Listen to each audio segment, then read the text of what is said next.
사실은 이제 하나님 앞에서 여정을 계속 걸어가려면 중간중간에 뭐가 필요할까요? 점검을 해야 돼요. 어떤 점검입니까? 뭐 방향이 맞나? 그리고 내 삶의 상태가 어떠한가? 계속 올바르게 점검하지 못하면요. 나중에는 전혀 다른 결과를 만나게 되죠. 그래서 우리가 몸도 잘 점검하고 우리의 마음과 생각도 잘 점검하고 영적인 것도 점검하면서 하나님 앞에서 계속 여정을 걸어갑니다. 오늘 이 본문에서 바울이 좀 분노한 게 느껴지시죠? 갈라디아 교회를 향해서 1장에 얘기합니다. 무서운 탄식과 경고를 쏟아내죠. 왜냐? 그리스도의 은혜로 부름받은 하나님의 자녀들이 너무나도 뭐예요? 하나님의 복음이 아니라 다른 복음을 따라가는 거죠. 자, 기억해야 됩니다. 눈에 보이지 않는 사단은요, 역사합니다. 사람들을 속입니다. 근데 사단의 가장 무서운 전략이 뭔지 아시죠? 복음을 완전히 없애는 게 아니에요. 뭐합니까? 교묘하게 복음인데 복음 아닌 거. 복음 같은데 다른 복음을 심는 거죠. 그 잘 아신 대로 창세기 3장에도 어떻게 합니까? 말씀을 믿지 말라는 게 아니에요. 진짜 그게 맞냐? 그리고 똑같은 말씀의 마지막에 물음표를 하나 심어버리잖아요. 지금도 마찬가지인 거예요. 성도들이 세상 속에서 많은 말을 돼요. 많은 것을 봅니다. 그럼 뭐예요? 나도 모르게 마음속에 뭐예요? 다른 복음이 딱 스며들어와요. 그래서 사단이 심고자 하는 다른 복음은 단 게 아닙니다. 뭡니까? 기준을 바꾸는 거예요. 창세기 3장이 제일 먼저 가장 중요한 기준입니다. 나. 내가 제일 중요하지. 그러다 보니까 나도 모르게 창세기 6장이 뭡니까? 물질 아니요. 이익입니다. 나한테 이익되는 거. 물질이라는 것은 경제적인 것만 말하는 거 아니죠. 이익이 무엇입니까? 어떤 측면에서든지 나한테 도움이 되고 나한테 이익이 된다. 그 모든 것이 뭐예요? 좋은 거예요. 복음이라 복음. 복된 소식이지. 내가 잘 되는 거. 나한테 이익되는 거 복된 소식이요. 그러다 보면 계속 뭡니까? 창세기 11장이에요. 성공. 하나님 앞에서의 나를 잃어. 왜냐? 내가 전부니까. 그래서 나를 위해서 나의 이익을 위해서 뭡니까? 성공이라는 게 뭐예요? 사람들한테 인정받는 거예요. 사람들의 평판이 너무 중요해. 그래서 사람들이 나를 어떻게 보지? 여기 쏠리는 거죠. 제가 한번 기사를 봤는데 어떤 한 분이 쉽게 얘기하면 그런 사회적 현상이 있었잖아요. 성공한 사람처럼 보이고 싶어하는 열망에 사로잡혀 예? 컵라면 먹으면서 예? 여자들은 명품 가방 막 들고 다니. 명품 가방을 드는 게 잘못은 아니죠. 근데 뭐 충분한 경제적 상황이 되면 살 수도 있지. 근데 밥 먹을 돈도 없어. 근데 사람들한테 성공한 사람으로 보이고 싶어. 그리고 제가 한 번씩 구독하고 보는 그게 있는데 카푸어들이 나옵니다. 누가 더 심한 카푸어인가 이런 약간 배틀 붙는 게 있어요. 야, 이런 사람들이 있나 싶어요. 뭐 예를 들면 차도 뭐 종류가 되게 다양하고 가격대도 다양하잖아요. 그럼 사람이 보통 차를 살 때 필요한가? 내 경제적 상황 어떠한가? 여러 가지를 판단하고 사잖아요. 그럼 뭐한 27살짜리가 뭐 한 8천만 원 되는 차를 풀로 할부를 받아. 그러면 보면 월급의 80%가 이미 차에 들어가.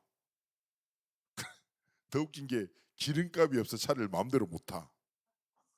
너무 슬퍼. 그러면서 밥도 삼각김밥과 컵라면으로 때워. 근데요. 왜 그래요? 자기도 모르게 다른 기준에 완전히 사로잡혀 틀린 방향이 돼. 사람들이 볼 때 내가 얼마나 어떻게 보이시지? 창세기 11장에 사로잡힌.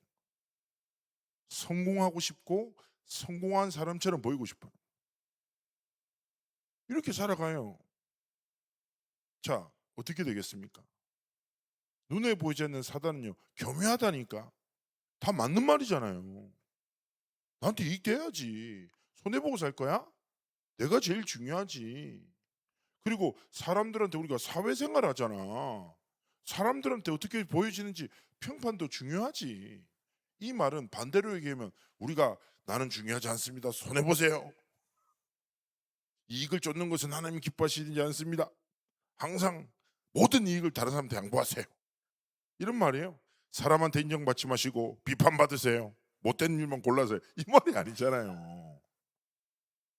그래서 진짜 우리가 하나님 앞에서 첫 번째 뭡니까? 다른 복음은 없다.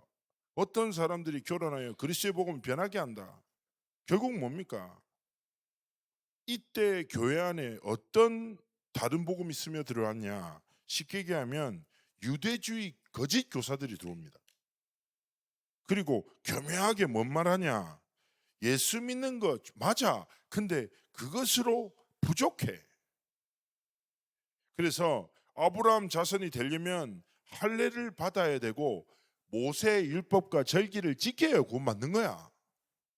이 주장이 이어서 어떤 폐를 만드냐? 그러면 그리스도의 십자가의 완전성 자체를 무시하는 거예요. 그리스도의 십자가의 구원으로 충분치 않아. 그러면 뭐가 기준이 됩니까? 세 번째 이어지는 거예요. 인본주의가 기준이 된 거예요. 모든 것은 사람의 행위. 응? 네 삶의 뭐요? 행동을 통해서 하나님 구원 주시는 거예요. 거짓된 가르침 하나가 복음을 뭐요? 훼손시켜요. 약화시켜요. 그리고 또 어디로 돌아가게 만듭니까? 인본주의로 돌아가기 속이는 거예요. 이게 갈라디아 교회에 스며들었던 다른 복음이라고. 그래서 우리는 하나님 앞에서 오늘 바울의 뭐라 합니까? 가슴 들끓는 선포. 하늘에 온 천사라도 우리가 너에게 전한 복음에 다른 복음 전하면 저주받을 거야. 그러면서 바울이 화나서 어떤 얘기까지 하냐 이런 얘기도 하는 거예요. 갈라디아서에 보면 이런 말씀도 있어요. 야, 그러면 율법으로 인해 완성될 구원이면 그리스도의 십자가는 헛된 건이냐? 그렇게 경고하는 거죠. 그래서 우리의 삶 속에 뭐 결국에는 이런저런 상황들이 있을 수 있겠죠. 그러나 그리스도의 오직 그리스도의 완전한 복음의 절대성을 딱 붙잡고요. 우리가 완전한 복음 앞에 양보와 뭐요? 타협치 않고 내 수준, 내 기준, 내 환경으로 복음 바라보면 안 돼요. 우리가 예배 자리에 나올 때 가장 먼저 해야 되는 게 뭡니까? 내 것을 내려놓는 거예요. 하나님의 것을 뭐요? 생각하고 질문하는 거죠. 마찬가지입니다. 내 생각, 내 기준이 맞습니까? 아니죠. 의지할 만합니까? 아닙니다. 날마다 우리는요. 그래서 예수는 그리스도가 아니라 뭐예요? 오직 예수는 그리스도고. 예수 그리스도의 승리가 나의 승리며 예수 그리스도께서 주신 생명이 나의 참 생명이고 예수 그리스도께서 이루신 그 뭐예요? 성취가 내 삶의 완전한 성취로 하나님 축복하신 것입니다. 그래서 날마다 예수가 이름의 뜻이 뭐예요? 구원자죠. 건져내시는 그리스도가 뭡니까? 기름 부음 받으시고 나의 삶의 길이 되시고 나의 모든 죄와 저주를 십자가에서 대속하시고 내 삶의 역사는 사단의 권세를 깨뜨신 그 그리스도가 나의 그리스도가 되시고 내 삶의 주인이 되시기를 원하시는 것입니다. 그래서 뭡니까? 다른 복음이 가득한 세상 속에 사람들이 창세기 3장, 6장, 11장이란 가치를 쫓고 또 교회 안에서도 뭡니까? 모든 것에 행위의 기준 삼고 자기 행위가 안 되니까 시험 들고 다른 사람의 행위를 보면서 시험 들고 아니라니까요. 우리 모두는 뭡니까? 오직 그리스도의 은혜가 필요한 뭐요? 하나님 자녀들 아닙니까? 그래서 하나님 오늘도 내게 은혜를 주시고 하나님 나도 모르게 내 속에 있는 다른 복음이 완전히 무너지고 오직 하나님의 복음으로 시작되도록 축복해 달라고. 그러면서요. 우리가 마지막으로 바라봐야 될 게 뭡니까? 하나님의 절대 계획을 딱 바라보면서 바울의 갈라디아서 2장 10절 1장 10절의 말씀을 기억해야 합니다. 뭐라고 하죠? 이제 내가 사람들에게 좋게 하려. 왜냐? 갈라디아 교회들이 이렇게 신앙생활 하거든요. 사람의 복음을 쫓고 행위로 나도 판단하고 다른 사람도 판단하고, 행위를 보고 구원이다 구원이다 아니다 판단하고. 근데 결국에는 뭡니까? 우리 모두는 그리스도의 은혜가 필요한 자지. 사람에게 좋게 하랴 하나님께 좋게 하랴, 사람의 기쁨을 구하랴. 지금 내가 지금까지 사람들의 기쁨을 구하였다면 그리스도의 종이 아니다. 우리는 그리스도의 일꾼으로, 제가 늘 말씀드리지만 세상 속에서 우리가 삶을 살아갈 때 사람들 때문에 치이잖아요.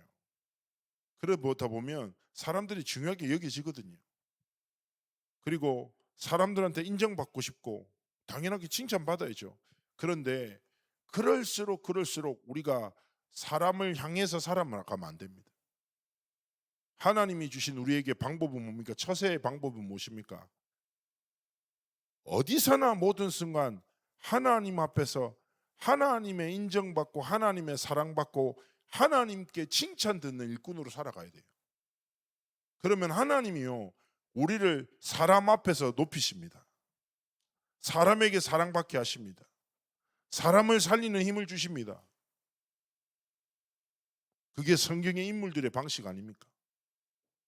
다른 복음을 쫓지 않고 사람이 어떤 행동을 하더라도 그리스도의 복음 붙잡고 그리스도 일꾼으로 살아가. 근데 그리스도 일꾼으로 인해 그 사람들이 살아나.